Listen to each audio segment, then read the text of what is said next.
Ici, il n'y a pas d'enlèvement. Ici, il y a des martyrs. Université de X, 72 cours, 40 cours. Ce 40e cours porte sur Irwan aux Hébreux, du 5 au 10. Irlan 5. Dans la première Bible, le grand prêtre était choisi. Parmi les hommes est désigné pour les représenter devant Dieu avec des offrandes et des sacrifices pour leurs fautes. Je remarque que les cours dont j'ai parlé ici à propos de la question des couches, les cours sur Paul, Pierre, Timothée, l'audience baisse. Donc, quand on a fait l'université de X en 2018, on a aujourd'hui une métrique pour savoir comment fonctionne le public. Et je vais vous dire comment fonctionne le public. Quand on a parlé de Jésus, on a atteint 150 000 personnes, puis 100 000, et on a terminé avec 56 000 familles. Dans les derniers chapitres sur Jésus, il y avait 56 000 familles, on est passé de 150 à 56 000 familles. Quand on est arrivé aux actes, ça a chuté à 30, 40 000. Quand on est arrivé à Paul, il n'y avait plus que 15 000, 12 000 personnes. Quand Timothée, Tite et Philémon arrivèrent, il n'était plus que 10, 12 000. L'exemple des couches. Les couches. Oui, regarde l'audience, va voir l'audience. De l'université de X, tu verras. Quand on parle des Hébreux, les gens ne veulent pas de ce livre. Sauf que ce livre est la preuve que si tu ne produis pas, tu ne seras pas sauvé.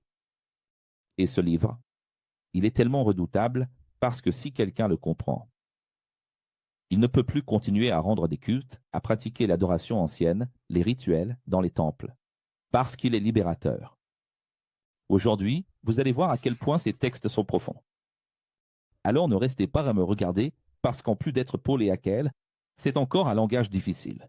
Surmonte ton ego face à Paul, surmonte ton ego face à Akel, surmonte ton ego face au langage difficile. J'ai tout transformé en un langage simple et tu vas être surpris par ça. Tu veux voir? Tu vas être surpris.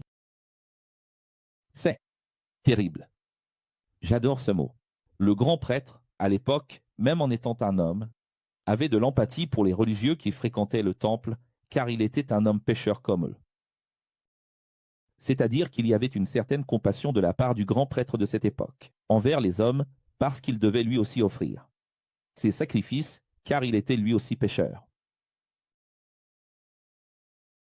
Depuis Aaron, c'était une vocation divine. Aaron, arrière-petit-fils de Lévi.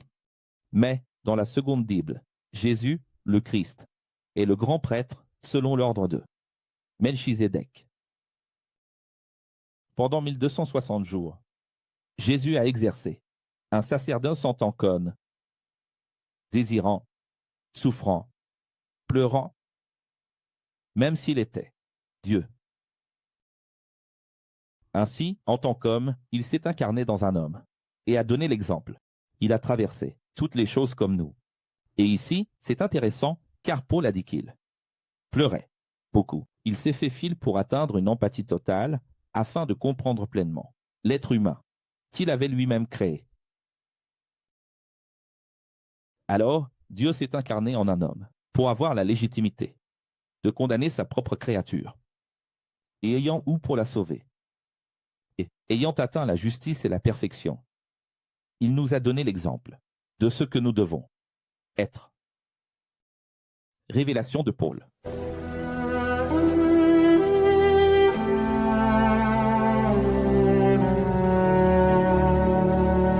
J'aurais tellement aimé approfondir ces enseignements avec encore plus de sagesse. Mais ce sont des sujets difficiles à expliquer et aussi à comprendre. Et la plupart d'entre vous évoluent très lentement. Tu vois? Oui, Paul. Je sais. Il va encore parler, d'accord? Il va encore parler. Cette pastorale va du chapitre 11 au chapitre 14. Mais regarde ce qu'il est en train de dire. Ta Bible va jusqu'à dire que les gens apprennent d'une manière très lente, et tu ne peux pas approfondir. Et à ce stade du parcours, vous devriez déjà être des enseignants, mais malheureusement, vous avez encore besoin qu'on vous réapprenne même les premières leçons. Et je dois encore parfois utiliser un langage enfantin. Parce que je ne peux pas m'adresser à des adultes spirituels. Rien qu'ici, on peut déjà voir que c'est Paul qui écrit, ce n'est pas évident. Ce n'est pas le même langage qu'à Corinthe. Non, les amis, ici ce n'est pas moi. Oui, c'est ça. Les enseignements pour la maturité spirituelle sont destinés à des personnes qui réfléchissent, toujours, qui philosophent, qui ne sont pas paresseuses pour penser, et celles-là savent déjà discerner là. La qualité. Ce verset 14 d'Hébreux 5 est vraiment excellent. Vraiment excellent. Si Sam était là, je lui demanderais de lire dans sa Bible. Je ne sais pas si vous voulez lire. Nir. Hébreux 5.14. Quelqu'un peut lire? Ouvre une NVI pour moi et lis. Quelqu'un. Vous allez comprendre pourquoi j'ai formulé cela ainsi. C'est incroyable. Comme la Bible, telle qu'elle est là, dans votre traduction, n'est pas compréhensible. Ici, c'est pour que vous compreniez. Vous allez avoir ceci ici.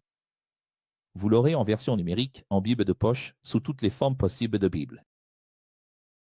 La nourriture solide est pour les adultes, ceux qui, par l'exercice et. Alors, quoi?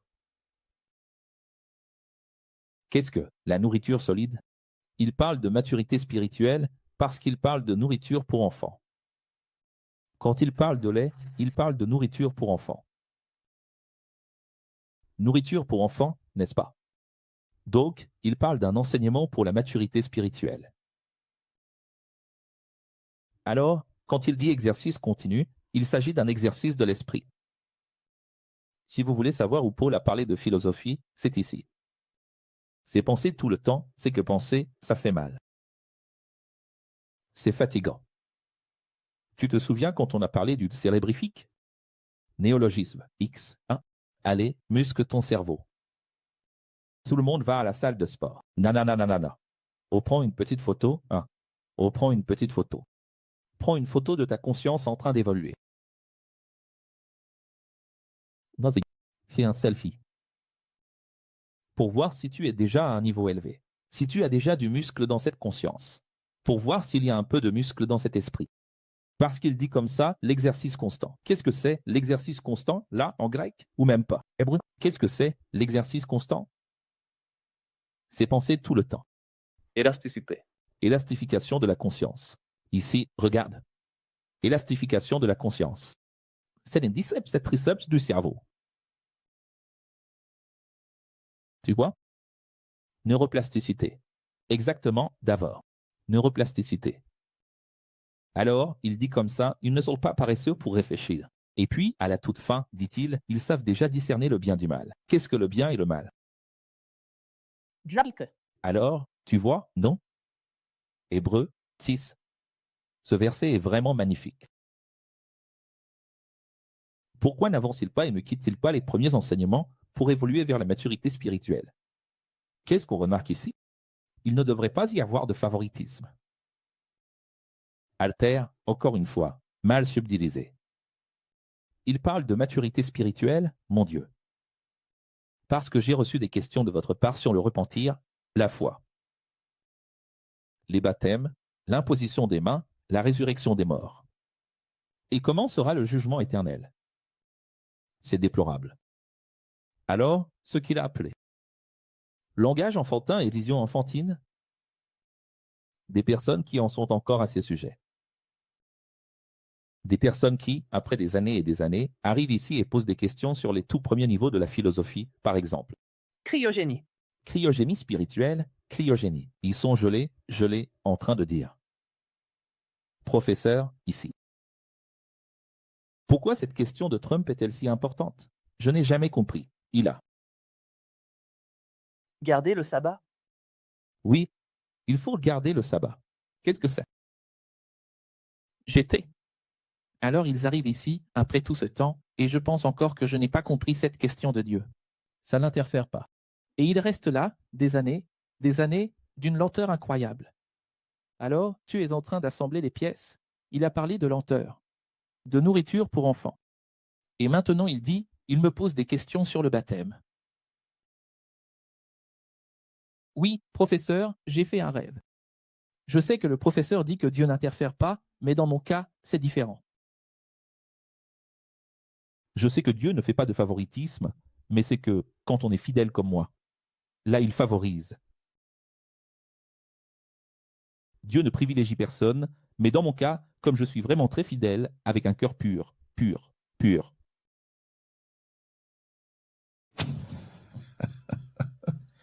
Je peux même répondre à ces questions, mais je souhaite tellement que vous progressiez. Et j'aimerais tant que vous soyez déjà plus avancé, ou plus élevé. C'est-à-dire, quelle tristesse pour un professeur, qui veut même répondre à ces questions, mais, franchement, non. Celui qui dit avoir déjà connu la vérité, compris, et qui pourtant n'évolue jamais et recommence à se tromper. Celui-là est en train de crucifier Jésus. Encore une fois. Tu vois? Toi qui as perdu ta pureté. Tu es en train de crucifier Jésus à nouveau, selon Paul. Hébreux 6, versets 4 à 6. Car la terre qui absorbe la pluie et porte du fruit, c'est tout ce que Dieu désire. Mais celle qui produit des mauvaises herbes, de la broussaille, celle-là est inutile et ne sert qu'à être brûlée.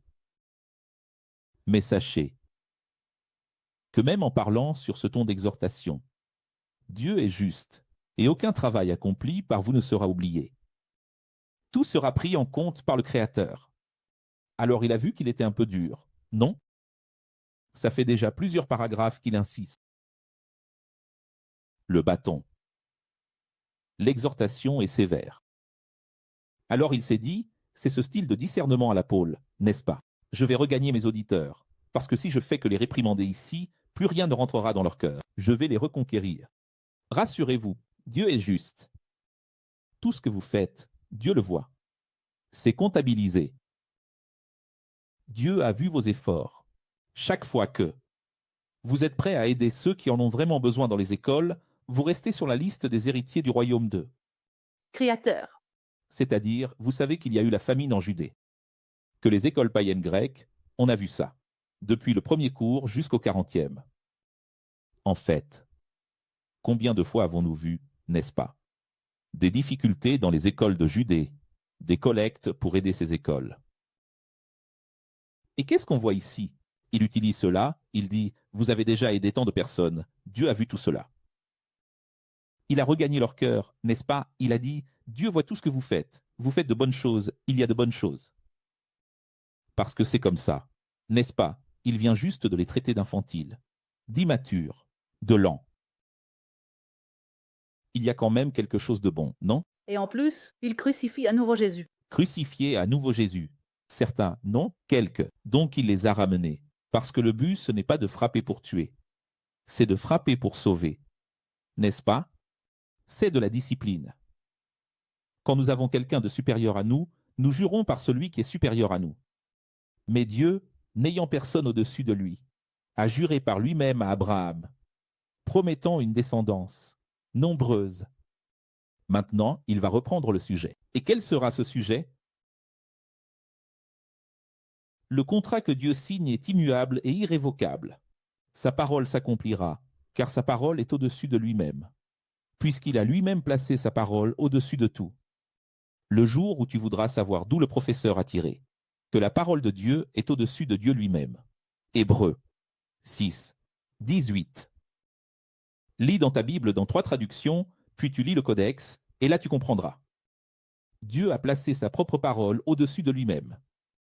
En réalité, ce n'est pas Dieu qui fait cela. Toute personne qui a de l'honneur, n'est-ce pas? Toute personne qui promet quelque chose et qui a de l'honneur. Pourquoi la parole passe-t-elle au-dessus? Parce qu'ensuite vient la fureur, vient le repentir, vient la colère. Vient le fait de repenser à ce que tu sais, si on ne promet rien, rien dans la vie, il y a des gens qui sont comme ça. Il y a beaucoup de gens qui disent tout le temps, je ne promets rien, sinon, eh bien, je ne tiens pas parole. Et ils pensent qu'avec ça, ils sont justes. Sauf que Dieu n'aime pas non plus les personnes qui ne font rien. Parce que Dieu déteste la personne qui promet et ne fait pas. Mais Dieu déteste aussi celle qui ne promet rien, pour ne rien faire. Dieu veut que tu promettes et que tu fasses comme lui. Parce que lorsque tu promets, tu crées un contrat et tu t'engages à agir. D'ailleurs, celui qui ne promet pas parce qu'il ne sait pas s'il va tenir sa parole, prouve déjà à Dieu et à lui-même qu'il est infidèle, Il n'a pas d'engagement. qu'il n'a aucun engagement. Je le vois tout le temps, et je le vois chez les chrétiens, et je le vois chez les ex, des gens qui disent « je ne promets pas ce que je ne peux pas tenir ». Si tu ne peux pas tenir, c'est que tu es infidèle. Parce que vous savez très bien que le professeur Hackell a dit ceci, ce serait bien qu'on organise une nuit symphonique. Tu imagines un théâtre avec nos propres musiques? Et ça ne va pas se faire, ça ne va pas arriver. Ne sommes-nous pas déjà en train de signer un contrat et cela n'arrivera pas, même si c'est 100 000 reais? Juste une fois, on n'a pas d'argent pour ça. Juste une seule fois. 15 morceaux, une qualité exceptionnelle pour le monde entier, pour gagner du respect, pour pouvoir diffuser ça sur. D'accord. C'est-à-dire, comprends bien. J'ai dit, on va faire une Bible de poche, elle va sortir. J'ai dit, on va faire pendant que c'est, et si on l'emmenait à Sao Paulo, c'est déjà là-bas. Parce que la parole de quelqu'un qui s'engage dans ce qu'il dit, ça se réalise. Alors, ça ne sert à rien de chanter, désire et réalise si tu n'as pas de parole. Sois comme ton Dieu, ce que tu dis est déjà en train de se matérialiser. À peine tu l'as dit, à peine tu as commencé à le prononcer, que ça commence déjà à se matérialiser, ce que tu désires. Il faut même faire attention à ces paroles. Non. Il faut presque garder ça en soi, parce qu'au moment où ça sort, ça commence déjà à se matérialiser, c'est vrai ou pas? Oui. Le personnel ici de la Navmae le sait, Luisa, Sam ici. Quand je m'approche d'eux, Herminia aussi, et que je dis, je pense à faire quelque chose à la Navmae, ils me regardent et disent, ah, c'est foutu, tout est déjà matérialisé. C'est de l'énergie bien dirigée, non? C'est de l'énergie bien dirigée. Une fois, j'étais là en bas, c'est Herminia qui m'aidait, Herminia transpirait avec moi, on tirait des trucs, tous les deux avec les mains sales et pleines de terre. J'ai regardé Herminia et j'ai dit, je vais faire un lac ici. Alors Herminia, Maria était à côté quand? Ah, dans le futur. Le futur, hein? Le futur? Eh bien, c'est comme ça que nous sommes. Et Dieu est comme ça, hein? Ici, il n'y a rien. Et le figuier était là, il gênait, alors on l'a enlevé, non? Et voilà, regarde. Et cette confiance dans le contrat de Dieu est aussi ferme et sur qu'une, encre spirituelle. Alors, il utilise la métaphore de l'encre pour prouver la sécurité de cela. La confiance que le voile a été déchiré, que nous sommes derrière le rideau du temple, parce que Jésus nous a donné accès au sein des saints, et maintenant il est notre grand prêtre. Il va commencer à développer ce sujet. Avant d'entrer dans le sujet, parlons un peu de la métaphore de l'encre. Elle est très bien utilisée ici parce que ceux qui ont déjà été sur un bateau, comme nous ici à l'Extra, savent la sécurité qu'apporte une encre. Une encre bien posée, c'est une sécurité totale. Vous êtes attaché là. Vous êtes en sécurité. Et placer sa confiance en Dieu, c'est une sécurité absolue, parce que ce qu'il a dit, même si c'était il y a 6000 ans, il y a 4000 ans, il y a 2000 ans, cela s'accomplira. N'est-ce pas? Oui. Le ciel et la terre passeront. Regardez l'hyperbole. Le ciel et la terre passeront. C'est une hyperbole. Et cela peut même être littéral, parce qu'en réalité, le ciel et la terre passeront. Qu'est-ce que cela signifie, les amis? Cela signifie que ne régnera pas, n'entrera pas dans le royaume. La personne qui n'a pas de parole, la personne qui n'arrive pas à tenir ce qu'elle promet. Parle, parle, parle et ne sait rien. Professeur, je vais venir. Franchement, j'en ai vu des gens dire, professeur, je vais juste prendre ma retraite et ensuite je vais t'aider.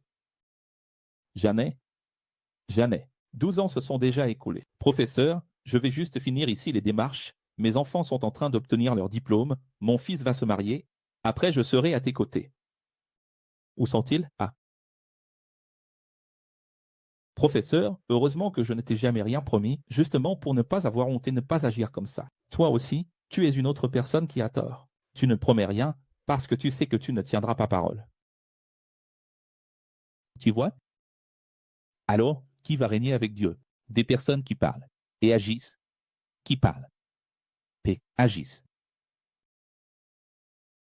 Hébreux 7. Melchizedek, qui signifie roi juste, était roi de Salem, ce qui veut dire la terre de la paix, Shalom. Salem, Shalom, Salon, Salomon, tout est lié. Prêtre du Très-Haut, il a rencontré Abraham, quand celui-ci revenait. Il revenait d'où? Après la guerre, après avoir vaincu les rois. Et il l'a béni. Regarde comme c'est très intéressant ce que nous allons apprendre maintenant. Dans le X, il y a une matière qui s'appelle facteur Melchizedek, n'est-ce pas? Oui. Parfois, c'est une ENI, une expérience de mort imminente, parfois non, parfois cela arrive à quelqu'un qui n'a jamais entendu parler d'un professeur nommé Hakel, ni de X, ni de rien, mais il se retrouve face à la vérité et c'est juste lui et Dieu, sans avoir besoin d'un professeur, à travers un rêve. Ah, mais professeur, ça n'existe pas, c'est à cause de son âne, de son inconscient, ou de sa conscience. Il existe donc le subconscient, qui est la partie infernale du cerveau, de l'esprit, et la partie inconsciente, qui est la partie céleste de l'esprit. Donc, que cela vienne d'en haut ou d'en bas, l'inspiration et le moi supérieur lui parviennent, comme je vous l'ai déjà expliqué dans la vidéo sur les rêves. Et cela finit par lui projeter en hologramme ces quêtes intérieures qu'il porte en lui, mais auxquelles il n'a jamais pu réfléchir de façon rationnelle dans sa vie. Donc, pendant les moments où il fait usage de sa raison, il n'a pas réussi à penser à cela, parce qu'il est, je ne sais pas, englué dans la matière, parce qu'il est incapable de réfléchir, et quand il va rêver. L'inconscient ou le subconscient lui apporte cela. Il finit par trouver la vérité tout seul. Il se connectait. Avec ses attentions, il fait le téléchargement. Il se connectait. Il fait et il accède à tout cela, en lui-même. C'est pour cela que la science confirme maintenant que Dieu habite dans le cerveau. C'est confirmé maintenant, n'est-ce pas, par les neuroscientifiques. S'il existe un Dieu là-haut dans le ciel, il n'y a pas de preuve. Cela relève de la foi de chacun, selon les scientifiques, Mais qu'il existe un Dieu dans le cerveau, cela, c'est déjà confirmé. Il existe un Dieu dans le cerveau. C'est-à-dire la figure de Dieu, une voix qui te parle, qui te guide. Allons-y, regarde comme c'est merveilleux. Alors Abraham lui a donné la dîme de tout, Macel, de la victoire qu'il a obtenue, de la victoire après la guerre.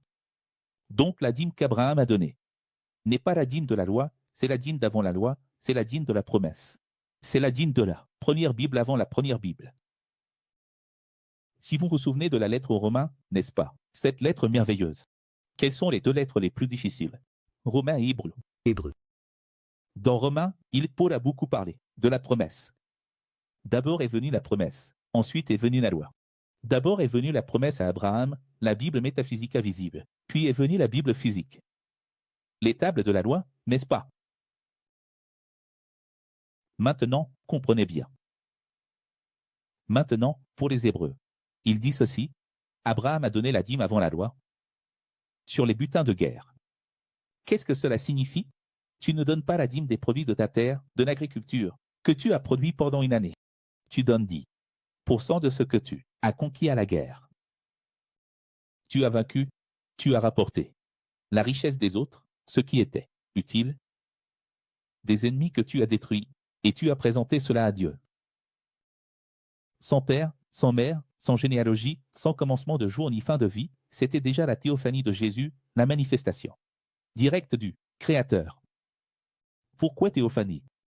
S'il existe une théophanie ufologique, c'est Melchizedek. Qui est Melchizedek? Il n'existe pas, il n'a ni père, ni mère, ni généalogie. Qui est-il? Il est venu Dieu. Ciel.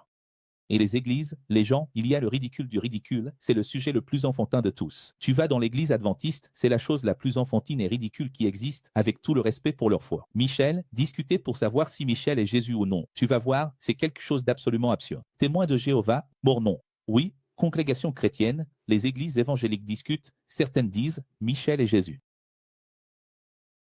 D'autres disent, non, Michel est un archange et il n'y en a qu'un. Alors Gabriel est un ange et Jésus est au-dessus de Michel. C'est une discussion tellement enfantine qu'ils n'arrivent pas à comprendre que tous les elfes sont Dieu lui-même, ce sont 72 noms de Dieu et des manifestations de Dieu. Et qu'est-ce que Melchizedek? C'est Melchizedek. Qui est-ce? C'est une incarnation, c'est une théophanie. Vous avez déjà appris ce qu'est une théophanie, n'est-ce pas? La première Bible exigeait des prêtres, parmi les descendants de Lévi, qu'ils reçoivent la dîme du peuple, une fois par Année. une partie de tout ce que la terre produisait et de leurs élevages d'animaux. Donc tout ce que j'ai ici, le bétail, les moutons, mes animaux. Et ce que ma terre produit, je le présente à Dieu, à travers les fils de Lévi, les descendants de Lévi, et ensuite d'Aaron, car en leur donnant, je donne à Dieu. Vous remarquez que, eh bien, ces choses-là ne tombent pas du ciel. Il n'y a pas eu, ça n'a pas circulé, d'ailleurs je l'ai même publié. Laissez-moi faire une pause ici. Vous n'avez pas vu que j'ai même publié la vidéo de cette dame, très intelligente, à qui un jeune homme demande dans la rue, quelle religion vous ne seriez pas? Vous avez vu cette vidéo que j'ai publiée? Je ne sais pas qui sur X l'a publiée, mais je l'ai publiée aussi. Alors elle a dit, je ne serai pas évangélique, j'ai déjà été évangélique, Église baptiste. L'Église pour moi ça ne vaut rien, parce que quand j'étais enfant, j'ai demandé pourquoi il fallait donner de l'argent à Dieu. Si Dieu est un esprit. Alors beaucoup de gens sur X ont félicité cette dame. Mais avec des limites, avec des réserves. Cette dame se trompe aussi. Et si elle continue comme ça, elle est condamnée. Comprenez bien, n'applaudissez pas cette dame. On va dans les commentaires, on laisse un commentaire parce que quelqu'un cherche la vérité dans son ensemble. Mais cette dame a tort, elle est désabusée, désaffiliée de l'Église, réactionnaire volontairement. Elle n'est engagée dans rien. Regardez ce qu'elle a dit, il ne faut pas donner d'argent à Dieu parce que Dieu est un esprit. Mais c'est là le critère de Dieu. Qui était Melchizedek? Rien, c'est un avatar, un hologramme. Mais pourquoi donner des dépouilles à un hologramme? Melchizedek avait-il besoin d'argent? Il n'en avait pas besoin, mais c'est juste un critère. C'est juste un critère pour voir ta fidélité. Et les gens ne comprennent pas cela parce qu'ils ne veulent pas d'engagement. Alors, quand tu regardes ici, encore une fois, l'objectif de la dîme dans toute la Bible, 1500 ans avant le Christ jusqu'à Jésus, c'est que la dîme prend fin. Mais jusqu'à Jésus, quel était l'objectif de la dîme? La donner à un descendant de Lévi. Le descendant de Lévi a-t-il besoin d'argent? Je vais donner l'argent à un homme, je le donne à Dieu. Mais comment donnes-tu à Dieu? À travers l'homme, horizontalement. C'est ça le critère. À un homme, je ne donne pas. Mais c'est à l'homme que tu donnes. Donc c'est ça le critère, les gens ne comprennent pas. Je ne donnerai pas. Tu ne le donnerais pas non plus à Dieu. Alors vous voyez que là, les gens qui quittent l'Église, ceux qu'on appelle les déséglisés, partent révoltés. Des églises et disent « Je n'ai jamais donné la dîme de ma vie parce que les pasteurs sont des voleurs, parce que je ne vais pas rentrer dans un système à nouveau. » Mais la vérité reste la vérité. Peu importe si les églises volent, s'il y a des mercenaires ou non, si la dîme est mal enseignée. La vérité reste la vérité. Alors, nous devons offrir à Dieu pas 10% de nos revenus aujourd'hui. Nous devons offrir à Dieu quelque chose qui vaut plus que l'argent. J'ai dit cela à une personne lors de la rencontre de Sao Paulo. Je ne l'ai pas dit avec des témoins. Qu'est-ce que j'ai dit? Le temps. Le temps. Tu ne dois pas seulement donner de l'argent et aider les gens, tu dois donner de ton temps. Je veux te voir donner ton temps à la spiritualité. Les gens arrivent-ils à donner de leur temps? Même pas 2h40 sur 24 heures, les gens n'arrivent même pas à donner cette dîme-là au luxe Maître Alex. Et le luxe Maître Alex, ça ne compte pas, d'accord? Parce que le luxe Maître Alex n'est pas un bénéfice pour tout le monde, c'est pour toi. Sauf si tu apprends ici. Et que tu vas partager ensuite. Parce que si tu gardes ça pour toi et que tu dis « Ah, c'est super, j'ai appris des choses nouvelles que personne ne connaît », tu ne fais que te condamner toi-même. Alors, quelle est la dîme aujourd'hui? Les amis, ils ne parlent pas de dîme ici, et moi non plus je ne parle pas de dîme, mais je parle de ce but, de ce filtre de Dieu à travers l'homme. Comment Dieu reçoit-il aujourd'hui les sacrifices, l'adoration et les offrandes? À travers l'homme. Donc, si tu as un problème avec l'homme, guéris-toi. Mais Melchizedek n'était pas de la lignée de Lévi. Et la première, Bible n'existait même pas. Bible. Imagine, elle n'existait même pas. Alors, de quoi Paul parle-t-il? Malgré tout, Abraham, homme inférieur, a été béni par Melchizedek, supérieur. Qui voit? Oui, d'abord, c'est vrai, mais en fait, avec le temps, même si à l'époque, je réponds à certaines personnes du chat, là, qui posent plein de questions sur la dîme. Même si à l'époque, c'était de la nourriture, des produits de la terre, ça revient au même, les années. Arrêtons avec cette hypocrisie ridicule, de vouloir répondre à la question de la dîme avec ce genre d'argument. Oui, à l'époque, la dîme n'était pas de l'argent, Deutéronome 14, blablabla. Ça ne tient pas, parce que si tu dois donner 10% de ce que la terre a produit, c'est exactement la même chose. D'ailleurs, avec le temps, même l'écriture elle-même, dès le début, dans Devarim, dit que si c'était trop loin pour amener les animaux ou les grains jusque-là, on envoyait de l'argent. Oui, le problème, ça a toujours été de l'argent. Donc, arrêtez avec cette histoire de répondre, à l'époque, la dîme n'était pas de l'argent. Arrête avec ça. Ce n'est pas là que se trouve la question. La question est de comprendre quelque chose de plus profond. Qu'est-ce que la dîme? Qu'est-ce que? Quelle est la signification de ma selle? À quoi sert la dîme? Il faut comprendre cette signification. Même ainsi, Abraham, homme inférieur, a été béni par Melchizedek, homme supérieur. Donc, dans la première Bible, ceux qui recevaient la dîme étaient des hommes pécheurs, mais aujourd'hui la dîme est pour celui qui est Immortel. immortel. Alors, qu'est-ce qui a changé? Allons-y. Révélation et profondeur de Shaul.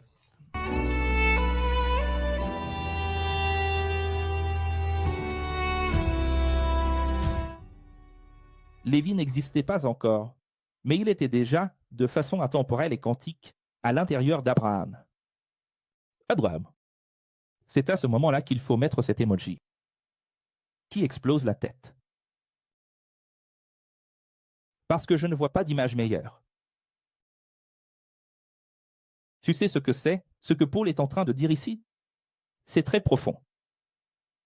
Paul parle de la façon dont l'incarnation et la physique quantique s'entrelacent.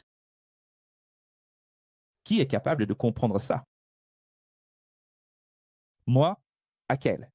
Adriane, j'étais dans le corps de mon arrière-grand-mère, de mon arrière-arrière-grand-mère Babusha, juive polonaise, de mon arrière-grand-mère Clara, de mon arrière-grand-père Pedro. J'ai toujours été là.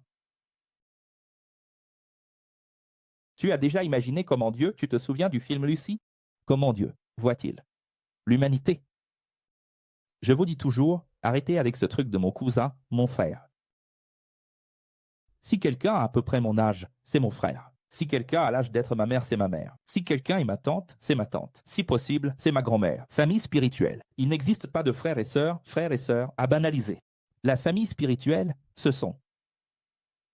Maintenant, dans la rue, la personne qui passe dans la rue en ce moment, Alter Winston, elle peut être mon 14e degré. 17e degré. Il y a quelqu'un qui passe là en bas, une cousine du 19e degré, et je ne le sais même pas. Nous sommes tous de la même famille. C'est tellement ridicule qu'un homme s'enferme avec sa famille entre quatre murs et dise « c'est ma famille ». Ta famille, ça ne veut rien dire. La famille, c'est fait d'un couple qui, en soi, n'est pas une famille. Toute famille est composée d'un couple, qui n'est pas une famille. N'est-ce pas? Oui. Tu vois comme c'est un piège? C'est comme les Juifs qui disent « Je suis fils d'Abraham ». Abraham, le père des Hébreux. Mais Abraham était païen avant d'être hébreu. Ce n'est pas un piège. Dieu est plein de ces pièges. Et ce qu'il dit ici, c'est que Lévi était à l'intérieur d'Abraham. Même si Lévi n'existait pas encore, Dieu voyait. Ah, parce que le temps existe pour Dieu? Non. Le temps existe? Non. Les amis, ce verset ici, c'est de la pure physique quantique. Ce verset ici, c'est dark. C'est dark, absolument dark. Il est en train de dire si Lévi existait à l'intérieur d'Abraham. Quand on a donné de l'argent à Abraham, ou qu'Abraham a donné de l'argent à Melchizedek, n'importe quel type de relation que tu avais avec Abraham, tu l'avais avec Lévi. C'est-à-dire, si à cette époque-là j'avais une quelconque relation spirituelle avec Abraham. Si j'avais été là, j'étais en train d'avoir une relation avec Lévi, avec Aaron, avec Jésus. Vous comprenez ça ou pas? Je vois. Il y a toute une lignée à l'intérieur de toi. Et je regarde vos petits visages. L'expression sur vos visages, c'est celle de quelqu'un qui n'a rien compris. Je suis un peu perdu. Parce que ce n'est pas possible. La profondeur de tout ça est bien plus grande que ce que vous exprimez. Si la première Bible avait pu sauver quelqu'un, le Messie serait venu de la descendance d'Aaron, en tant que grand prêtre de la lignée de Lévi. Mais non, le Messie est venu de la descendance ufologique spirituelle de... Melchizedek. Regardez-moi ça. Et pourtant, il y a encore des gens dans la première Bible, et toutes les églises sont fondées sur la première Bible, mon Dieu. Ouvrez votre Bible à Hébreux. 7, 11, lisez. Pasteur, prêtre, rabbin, chanteur, chanteuse, peu importe. Quel est votre titre, votre vie? Je respecte. Mais si vous êtes ici, allez-y maintenant. 7, 11. Si la première Bible sauvait quelqu'un, le Messie serait venu de la descendance des Aaron. Vous voyez? Parce que toutes les lignées généalogiques aboutissent à Jésus, qui unit toutes les tribus. Car lorsqu'il y a un changement de sacerdoce, il est nécessaire qu'il y ait un changement de loi, de Bible. Alors, qu'est-ce que vous faites encore avec la première Bible?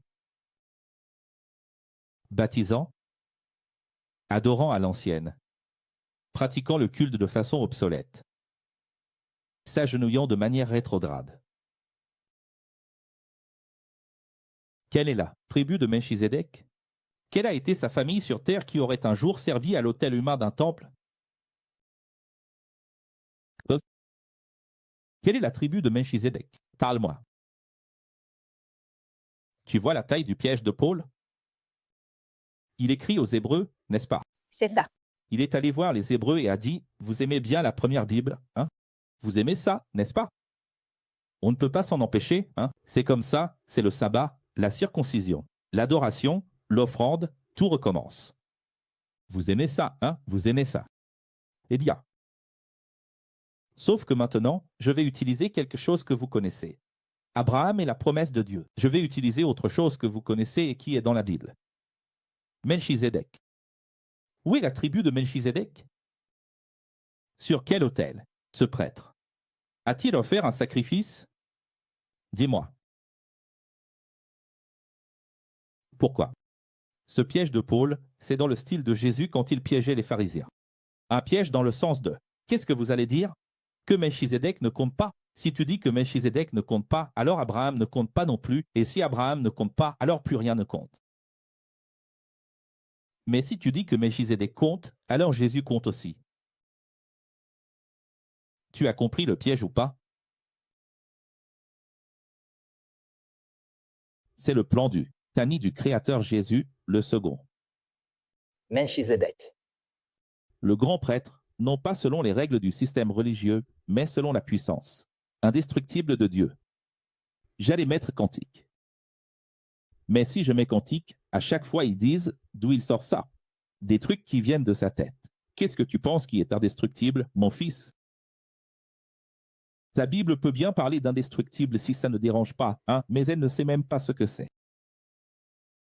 Alors on trouve dans la première Bible, tu es traître pour toujours, selon l'ordre de Melchizedek. Il cite pour les Hébreux, la première Bible.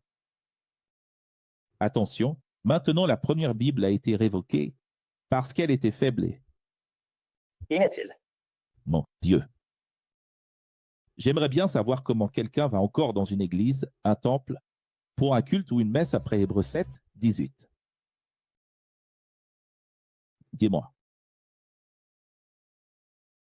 Chaque verset a besoin de son contexte, mais celui-ci en a-t-il besoin? Le 18 a-t-il besoin de contexte? Car la première Bible ne pouvait pas faire évoluer l'homme, mais elle a toujours existé, avec ses failles pour susciter l'espoir d'une loi supérieure. J'ai dit peut, mais ça pourrait être, pouvait. Ni l'un, ni l'autre ne pouvait.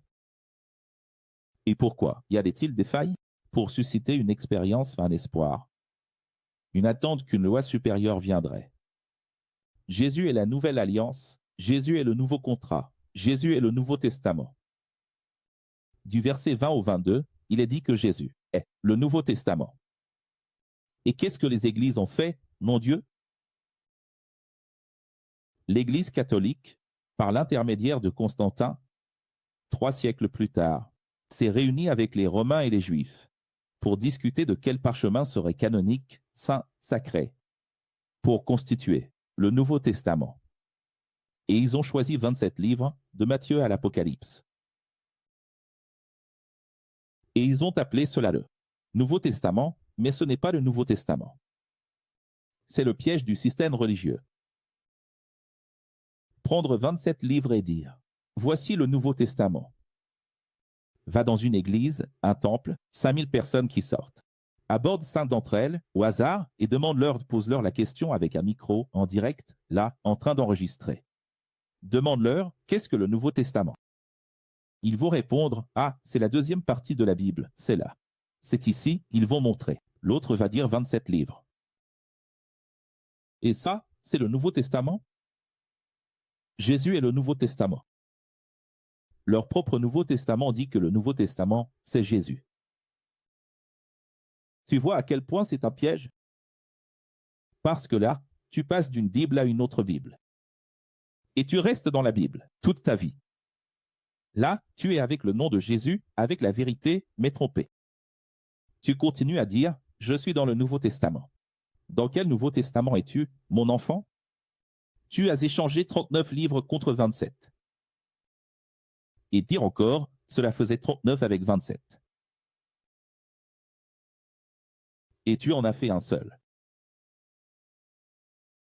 C'est triste ou pas? À quel moment Jésus marchait-il avec une Bible sous le bras? Dis-moi. Il y a encore aujourd'hui des prêtres du temple à Jérusalem, mais ils meurent tous, car ce sont des hommes pécheurs. C'est-à-dire, il y a des prêtres? Non. Aujourd'hui, il n'y en a pas, parce qu'il n'y a plus de temple. Mais il y aura le 3e temple et les prêtres reviendront. Mais ici, dans ce contexte, Paul disait qu'il y a des prêtres jusqu'à aujourd'hui, mais ils meurent. Mais Jésus est Immortel. Jésus, comme il est immortel, est grand prêtre pour toujours. Donc, si Jésus a vaincu la mort, son sacerdoce est à vie. Il est le grand prêtre dont l'humanité avait tant besoin. Parfait, juste, pur, différent, au-dessus de tous les hommes. Ce grand prêtre n'a plus besoin d'offrir des sacrifices. Jour après jour. D'abord pour ses propres péchés, puis pour ceux du peuple, car il l'a fait une fois pour toutes, en s'offrant lui-même sur la croix pour nous. Car la première Bible a institué des grands prêtres, faibles, pécheurs, mortels. Mais la promesse qui est venue avant même la première Bible a institué Jésus Melchizedek, le grand prêtre parfait pour toujours. Pourquoi la dîme remise à Melchizedek a-t-elle de la valeur? Parce que c'était Jésus. C'est Jésus, c'est l'avatar de Dieu. Hydre vite, ce grand prêtre, Jésus Melchizedek, est à la droite du Créateur et ne sert plus dans des temples faits de main d'homme, mais dans le véritable temple. Même s'il répète tout cela, tu continues toujours à aller dans un temple. Tout grand prêtre est établi pour présenter des offrandes et des sacrifices, et c'est pourquoi il fallait aussi que celui-ci ait quelque chose à offrir. Si Jésus était resté ici, parmi nous dans le monde, il serait juste un prêtre de plus comme tous ceux qui existent encore aujourd'hui dans les temples. C'est pour cela que Jésus est parti de la terre, il a été élevé aux cieux, de manière immatérielle, parce que s'il était resté ici, il aurait été juste un de plus. Et pourquoi serait-il ici, puisqu'il y a déjà tant de prêtres ici? Ça n'a pas de sens qu'il soit ici, n'est-ce pas? Dans ce monde, dans ce cosmos. Les églises qu'on appelle maisons de Dieu, en réalité, ne sont que des copies bon marché, des ombres de la véritable lumière, car aussi bien Moïse que David, que Salomon, même en construisant des tentes, des tabernacles et des temples. Savez que Dieu n'habite pas dans des temples, faits par l'homme. Plus clair que ça, c'est impossible. Votre Bible dit ceci. Leur système de temple, de tabernacle, depuis Moïse, ce ne sont que des copies, des ombres, de ce qui existe réellement, de quelque chose de bien plus grand. C'est-à-dire, ce petit temple en cèdre et en or, en marbre, aussi beau soit-il, n'a rien à voir avec ce qui existe vraiment là-haut. C'est-à-dire, ce qui est là-haut, c'est la réalité immatérielle, spirituelle. C'est cela qui compte vraiment pour nous. Le reste, c'est enfantin. Comment devons-nous voir les églises? De manière enfantine. C'est enfantin un autel, c'est enfantin des chaises, c'est enfantin. Un temple, des colonnes, c'est enfantin. De dire ici, Dieu est ici, Dieu est là, le Saint-Esprit descend, c'est enfantin de dire. Oui, Jésus passe au milieu de l'église, Jésus marche par ici, touche-moi. C'est vraiment trop enfantin. Encore plus enfantin, c'est de lever les mains, de plier les genoux. Bien sûr, c'est de la dévotion. Les Juifs aussi étaient dévots dans leurs psaumes. C'est faux. Si la seconde Bible est supérieure à la première, alors le second temple l'est aussi. Supérieur au premier. Supérieur au premier.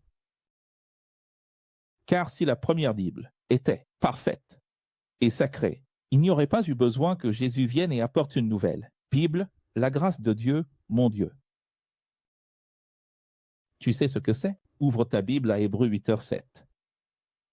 Si tu veux savoir d'où a-t-elle attiré que la Bible n'est pas sacrée, d'où a-t-elle l'hérétique attiré que la Bible n'est pas sacrée? Hébreux 8h7 dit, si la Bible était parfaite, sacrée, sainte, il n'y aurait pas eu besoin que Jésus vienne et apporte une nouvelle Bible, n'est-ce pas? Si elle était parfaite, Jésus serait venu de la lignée d'Aaron, de Lévi, n'est-ce pas? Comme un prêtre avec Caïphe et Anne. Il aurait grandi là-bas. Paul aussi aurait grandi là-bas. Ils iraient dans les synagogues et au temple, feraient l'expiation des péchés, verseraient les offrandes, participeraient au culte, prélèveraient la dîme et continueraient. Ce qui a toujours été fait. Est-ce que c'est ce que Jésus a fait? Non.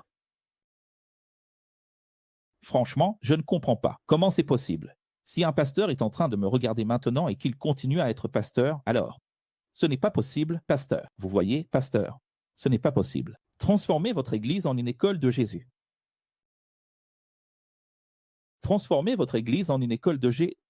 Allez à la convention, passez ce cours, cette vidéo sur l'écran, devant 500 pasteurs.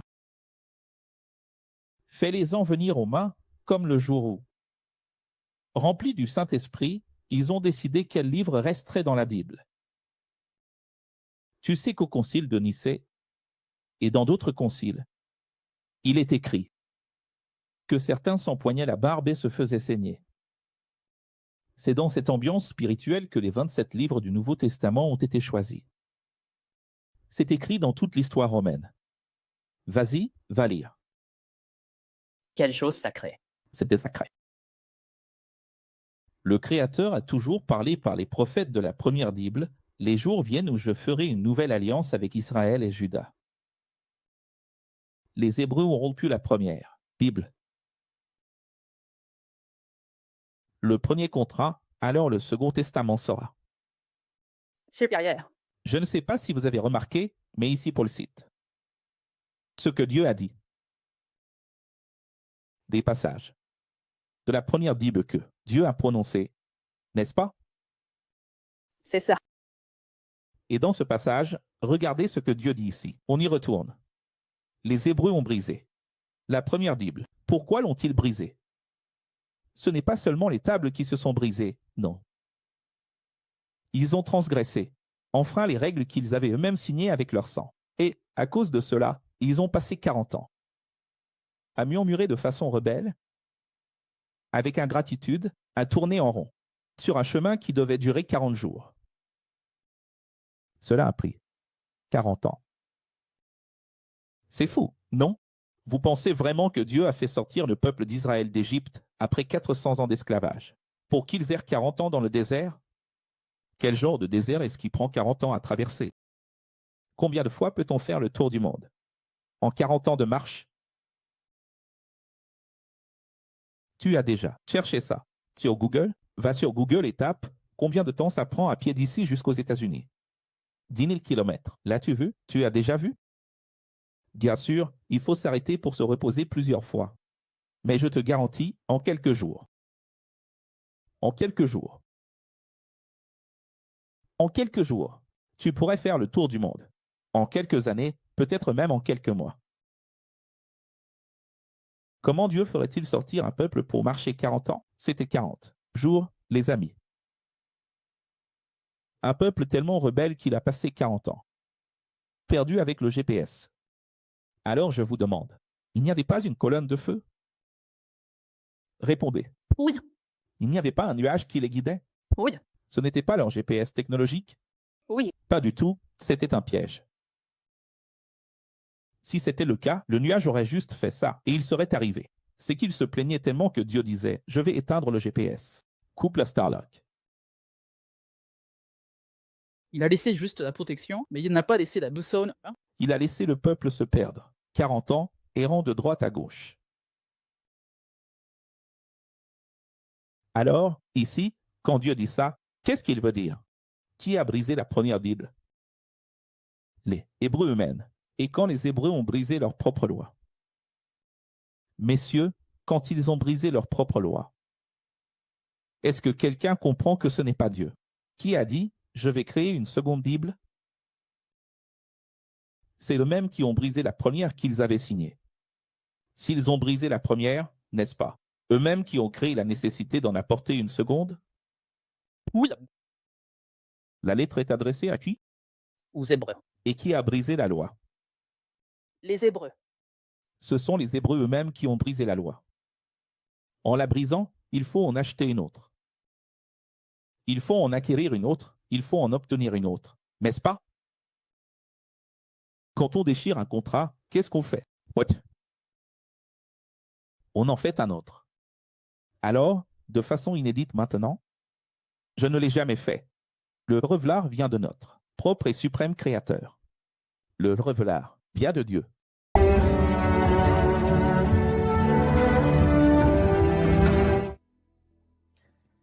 Mais je placerai ma seconde Bible dans leur esprit, et je l'écrirai dans leur conscience. Alors vous serez mon peuple. Mais bien sûr, cela est impossible. Et lorsque je rassemblerai tout mon peuple, il n'y aura plus besoin d'école ni de professeurs, car tous dans l'unité seront Omniscient. et comprendront toutes choses, toutes leurs dettes seront pardonnées. C'est-à-dire, Dieu disait déjà dans la première Bible que la croix pardonnerait tout. Ça, c'est ce qu'on appelle la grâce. La grâce, c'est le paiement. La grâce, c'est le paiement. Tiklisté. Qu'est-ce que c'est que ça? Il y a des gens, incroyables mais vrais, qui utilisent ce texte pour dire qu'il n'est pas nécessaire d'aller à l'école de Jésus parce qu'un jour viendra où il n'y aura plus besoin de maître, ni d'apprendre. Les amis, ceci, c'est le royaume. Le royaume. Non, professeur. Ici, il est question de Jésus. Alors je te demande, pourquoi? Jésus est-il mort, ressuscité et a-t-il dit « Allez enseigner » Pourquoi a-t-il choisi Pierre, Jacques, Jean, Thomas, Philippe, Bartimée, pour quoi faire? Donc, la mentalité des gens révèle leur ego. Regarde ton ego. Dans le contexte, qu'est-ce que Dieu est en train de dire ici? Je vais unir les tribus d'Israël et de Juda, les païens, et les juifs, les libéraux et les conservateurs, ceux qui sont nés dans la religion et ceux qui ne le sont pas, ceux qui croient en un seul Dieu, ceux qui croient en plusieurs dieux. Les rassembler pour former une seule nation, ils étaient 72. Ce sera une seule nation. Il y avait 72 langues? Une seule langue. Qui va faire cela? L'Antéchrist? Non, Dieu. Alors regarde comme tout est faux.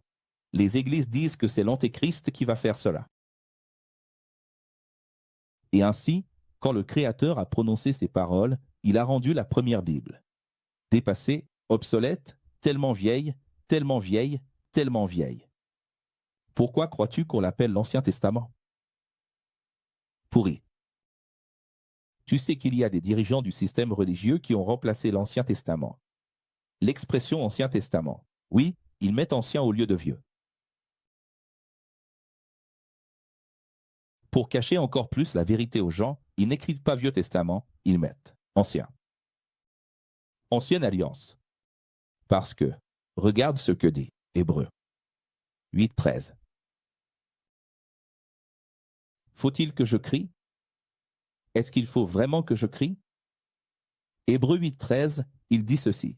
C'est tellement vieux et pourri, que cessions-le. Point 2. Disparaître.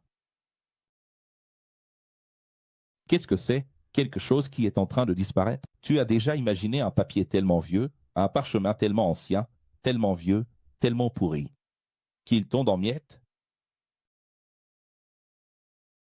Tu sais, ils vont.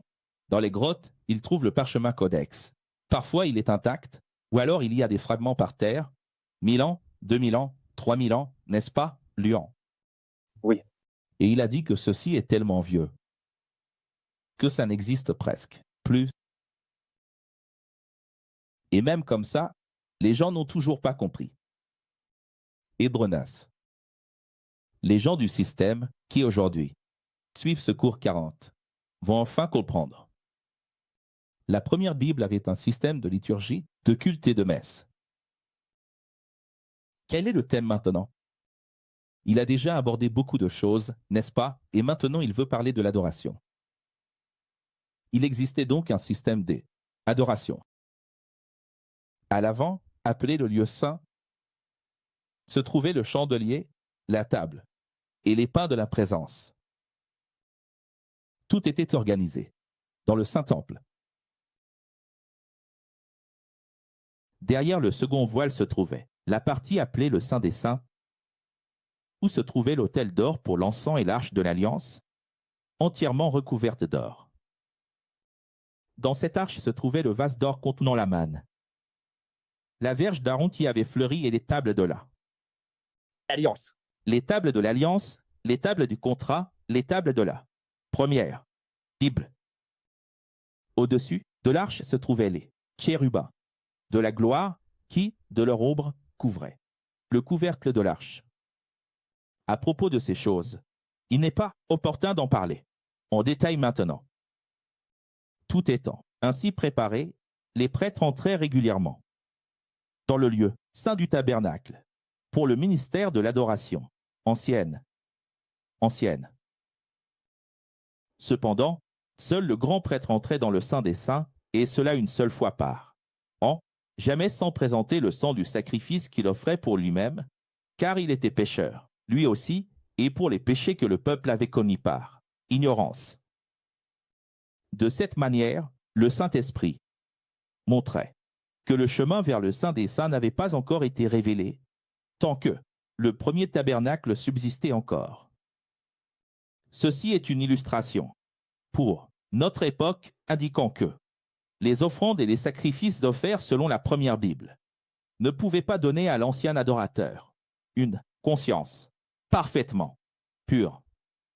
En d'autres termes, y a-t-il un sens à l'adoration? La messe est-elle? Ça sert à quelque chose? Non. Voyez-vous, dans l'ancien système religieux d'adoration, cela n'a jamais suffi à purifier les consciences. Purifier la conscience, c'est synonyme de sanctifier l'âme. Tu comprends? Il y a un commentaire que quelqu'un a fait à propos de la dîme là-bas, tu peux le mettre de côté pour moi, parce que je veux y répondre à la fin. Il ne s'agissait que de prescriptions concernant la nourriture, la boisson et diverses cérémonies de purification par l'eau, mais ce système de religiosité extérieure a déjà dépassé sa date de validité, car Jésus, le Christ, nous a conduits au véritable temple spirituel, pour la véritable adoration et louange. La véritable adoration-louange. Ce n'est pas de la musique, non plus par des offrandes, des sacrifices et des adorations, mais une seule fois. Sur la croix, il nous a pris, par son sang pur, directement au Créateur. Alors Jésus, le Christ, est, s'il nous guide, il est le chemin, Il est le médiateur. Cela signifie le chemin de la nouvelle Bible, car il est mort comme paiement pour toutes les fautes commises dans la. On appelle cela la grâce. Il a payé pour toutes les fautes avant la seconde Bible. Toutes les fautes de la première Bible ont été payées par lui, le médiateur, le chemin. Or, pour qu'un testament ait valeur, il est nécessaire de prouver la mort de celui qui l'a rédigé, car un testament n'est valable qu'en cas de décès, puisqu'il ne prend jamais effet tant que son auteur est vivant. Alors regarde la juridiction. Regarde la compréhension légale si la première Bible a été sanctionnée par le sang, la seconde aussi.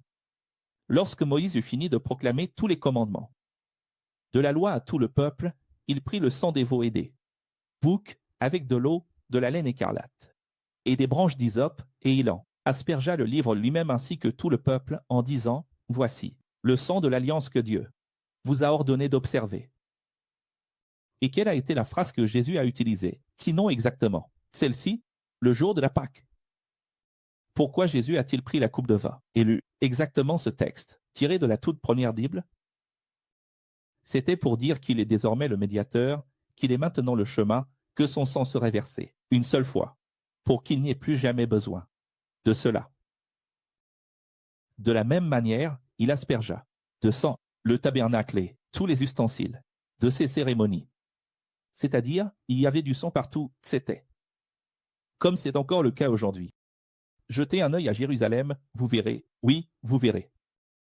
Ils reprennent pour l'instant, ils ne le font qu'à Pâques, mais ils reviennent petit à petit jusqu'à ce que le troisième temple arrive. Et chez les Arabes, cela se fait aussi. Et c'est une rivière de sang, un lac de sang, tellement d'animaux sont tués. Selon la première Bible, presque toutes les choses sont purifiées par le sang. Sans effusion de sang, il n'y a pas Pardon. Par conséquent, il était nécessaire que les copies des choses qui sont dans les cieux soient purifiées par ces sacrifices.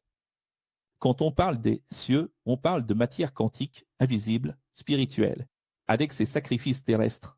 Mais l'adoration de la seconde Bible maintenant est Supérieur. Alors revenons ici, c'est un principe fondamental de la philosophie X. Ce principe ici, c'est que l'on comprend qu'un testament n'est validé que lorsqu'il y a mort, qu'il doit y avoir du sang. Alors, quel est le plus grand mensonge de toutes les Bibles? La fausse division entre l'Ancien Testament et le Nouveau. Parce qu'entre Malachie et Matthieu, il y a une page blanche dans votre Bible où il est écrit « Nouveau Testament ». C'est vrai? C'est faux. Le Nouveau Testament ne commence pas à Matthieu, ni à Marc 1, ni à Lucas, ni à Jean 1. Il commence à la croix, ou téclesté quand la dette est payée parce qu'il doit y avoir. Mort parce qu'il doit y avoir. Du sang. S'il n'y a pas de mort, de sang, cela n'a aucune validité. Ses valeurs. Alors, le testament ne commence que quand? À la mort de Jésus. Donc, c'est à partir de la mort de Jésus que devrait commencer Matthieu, Marc. Non. C'est à partir de la mort de Jésus que devrait commencer Actes. Non, parce qu'en réalité, tout d'abord, Matthieu, Marc, Luc et Jean, c'est l'Ancien Testament, c'est une période intertestamentaire, interbiblique, transitoire. Matthieu, Marc, Luc et Jean parlent de Jésus accomplissant la première Bible. Là, ce n'est pas encore le Nouveau Testament. Et pourquoi les églises mentent-elles? Parce que si tu regardes Jésus allant ici et là, de synagogue en synagogue, en pensant que c'est le Nouveau Testament, tu vas judaïser Jésus, tu vas transformer Jésus en rabbin du système, alors qu'en réalité, il était expulsé des synagogues, mais tu ne le verras jamais de cette façon.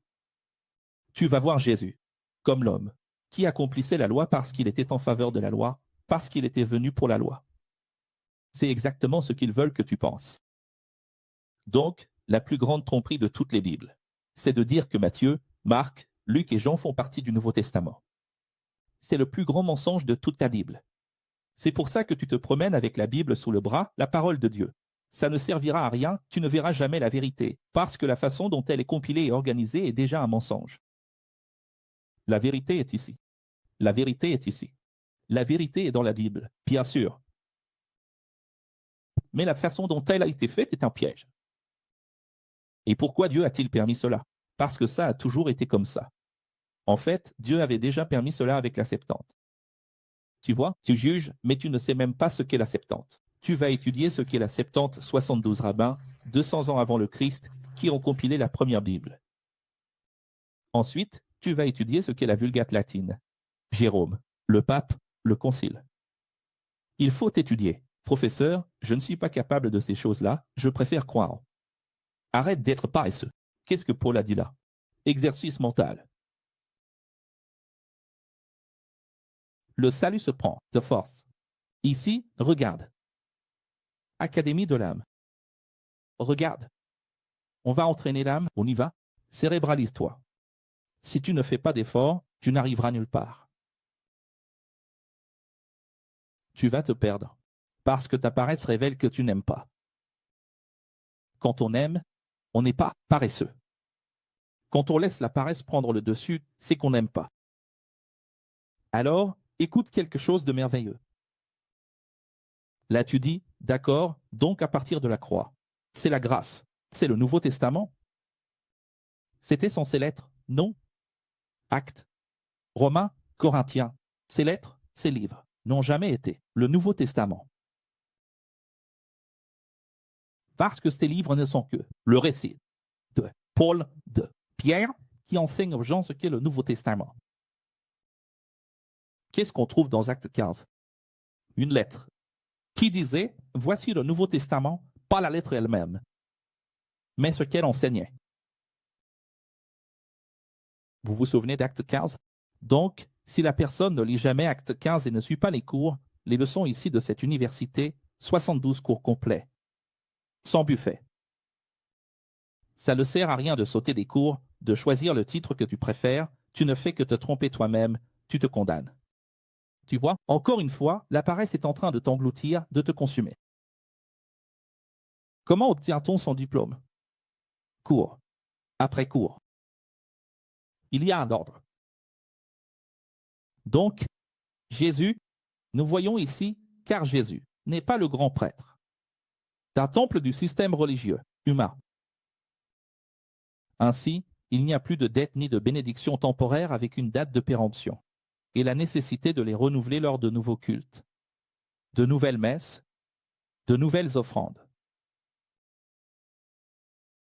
Pourquoi les églises mentent-elles tout le temps aussi?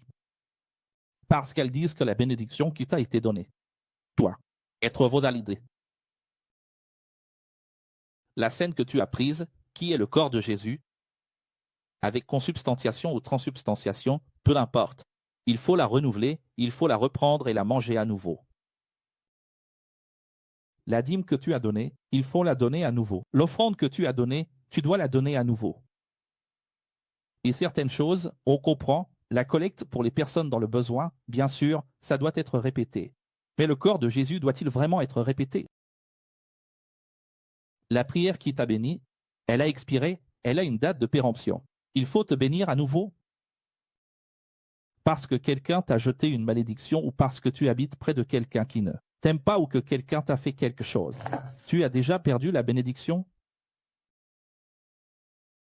Et en plus, le salut se perd si tu ne suis pas le système religieux et ses normes, ses règles.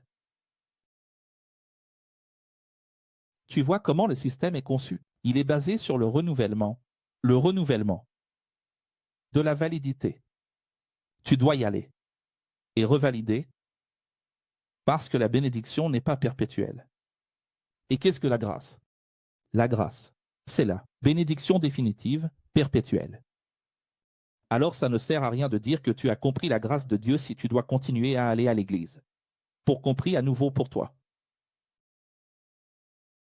Et tu crois que c'est peu, plus d'1 milliard de personnes, si ce n'est plus, qui disent « Prie pour moi, inclus-moi dans tes prières, prie pour moi ». Qu'est-ce que ces personnes ont compris? Rien. Là, elles ont toutes sortes de Bibles et elles disent « Qui est celui-là qui a créé une Bible ?» Maintenant, c'est lui qui a raison, c'est lui qui a raison. Sauf que tu n'as jamais lu l'Épître aux Hébreux. Et si tu l'as lu, tu n'as jamais compris. Et même quand quelqu'un est en train de t'expliquer et de te prouver ce qui est écrit dans l'Hébreu, tu n'es pas capable de l'admettre. Si c'était le cas, Jésus aurait dû mourir sur la croix plusieurs fois depuis le début. du monde. Si la bénédiction du pasteur, du prêtre, qui t'asperge d'eau et bénit même ton animal de compagnie, avait de la valeur, alors Jésus, selon cette même logique, cette même jurisprudence, ne pourrait nous sauver que s'il renouvelait sans cesse son salut sur nous. Imagine depuis la fondation du monde, regarde ce que Paul dit, depuis la fondation du monde, Jésus devrait venir plusieurs fois sur terre, pour mourir pour nous, encore mourir pour nous. Crucifix, crucifix, crucifix. Parce que certaines personnes ont été maudites. Parce que certaines personnes viennent de trébucher, de se détourner et de s'égarer. Parce que certaines personnes sont loin de Dieu et ont péché. Alors tu dis ceci, c'est ridicule, professeur. L'idée que Jésus vienne plusieurs fois mourir pour nous, c'est ridicule. Alors, ce qui est ridicule, c'est ton Église. Ce qui est ridicule, c'est l'Église catholique. Ce qui est ridicule, c'est l'Église évangélique, parce que l'Église évangélique fait ça. Elle crucifie Jésus, à nouveau. Chaque fois qu'une Église dit « prions encore pour bénir », c'est crucifier Jésus. On va participer à la Sainte Seine encore une fois. C'est crucifier Jésus à nouveau. Parce qu'ils disent qu'ils croient que le sacrifice de la croix est à vie, qu'il est pour toujours, qu'il est perpétuel. Mais en pratique, les actions des chrétiens montrent qu'ils ne croient pas que cette bénédiction de la croix est à vie. La bénédiction de la croix n'est pas éternelle. Elle a besoin d'être renouvelée. Elle a besoin, oui, de réforme, elle a besoin de. Quel est le mot? Quand tu fais ça tout le temps, tu vas en voiturer. Tu emmènes la voiture au garage et tu fais. Une révision. Une révision. Non, mais il y en a encore. Réparation, révision. Il y a encore un autre mot. Entretien. Entretien, n'est-ce pas? C'est ridicule d'avoir une foi qui a besoin d'être entretenue. Pourquoi X ne prie-t-il pas? Qui a dit que nous prions? Nous désirons. Et désirer, c'est prier sans rituel dans le processus de prière, sans rituel. Maintenant, celui qui prie beaucoup, qui prie à haute voix, qui prie à genoux, qui prie les mains levées, en pleurant, en sacrifiant sa propre chair. Cette personne ne prouve-t-elle pas justement que Dieu est faible? Qu'a dit le centurion? Un mot que vous direz. Est-ce pas le fait de beaucoup parler? Jésus a dit que non. Évidemment que non. Si nous pensons que Trump est un président très puissant, que penses-tu que les gens devraient faire pour réussir à obtenir quelque chose de lui? Si je considère que c'est une personne très puissante, je pense qu'il suffit que j'ai accès à lui, que je lui parle une minute, et que je fasse passer mon message, pour qu'il puisse faire pour moi ce dont j'ai besoin. Maintenant, quel sens cela aurait-il de passer toute ma vie à supplier? Quel sens cela a-t-il de devoir revenir sans cesse? C'est comme si j'accusais Dieu de faiblesse, et pire encore, d'infidélité. Comme si on traitait Dieu comme on traite les hommes. Je ne suis pas sûr que Dieu va vraiment agir, alors je vais le lui rappeler pour qu'il le fasse. Dieu, n'oublie pas, d'accord. C'est le.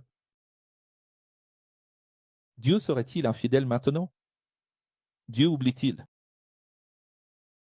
Quand tu transmets un message à quelqu'un, tu ne le transmets pas. Et si tu crois que Dieu est fidèle et loyal, n'est-il pas loyal? Il est loyal, alors pourquoi faudrait-il sans cesse répéter et lui rappeler? De la même manière qu'il est destiné à l'homme de mourir, une seule fois dans la vie, puis de faire face à son jugement, les évangéliques adorent ce verset pour réfuter les spirites, sauf qu'ils le sortent de son contexte. De même, Jésus est mort une seule fois pour le paiement de tous les péchés selon la première Bible. Mais oui, il reviendra une seconde fois. Cependant, plus pour payer nos fautes, mais pour régner avec ceux qui ont confiance en lui et l'attendent. Autrement dit, la seconde fois, il n'y a plus de paiement, la seconde fois, il n'y a plus de grâce. La seconde fois, c'est déjà la punition, le règlement de compte, le jugement et le règne. Jugement et règne. Ce verset prouve-t-il qu'il n'y a pas de réincarnation? Il prouve qu'il y a une réhologrammation. Ce verset prouve quoi? Il prouve que le chapitre 10 n'aurait pas dû être subdivisé, comme vous le verrez dans le prochain cours 41. Car le cours 10, c'est quand il aborde le sujet du jugement, et là il va dire « il n'y a plus de croix ni de rémission ». Donc, si vous avez compris la vérité et que vous continuez à jouer avec elle, comme des enfants, vous êtes perdus. Il n'existe donc pas de dysphorie, pas d'égaré, pas d'excommunié.